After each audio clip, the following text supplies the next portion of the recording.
שלום, אני נחמה, אני שוקולטיירית. יש לי היום בוטיק שוקולד.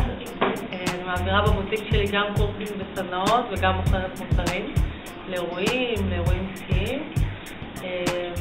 מה שנתן לי מאוד מאוד הקורס זה שכשהגעתי אליו הייתי בתחושה שאני אישה שלבד מנהלת עסק, ופתאום אני מגיעה למקום שמלא נשים מנהלות בו את העסק וכולם רוצות לצמוח ביחד, ודווקא כל הפן הקבוצתי שכולם ביחד רוצות לצמוח וכולם מביאות את הטיפים שלהם ואת ההתמודדויות שלהם ואת הרעיונות שלהם וכל התהליך למידה, שכל שיעור אנחנו נוגעים בנושא אחר שמשפיע עלינו, כולל איך להתצמד, איך להתרכז, איך להתמקד ליעדים שלנו. מאוד מאוד תרמה לי.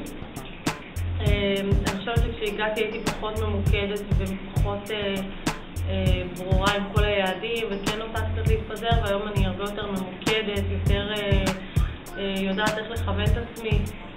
אם הייתי יכולה להיות כאן שנה שלמה, אני בטוחה שזה יוצא לי מאוד מאוד טוב, אבל הקורס הוא רק 3 חודשים.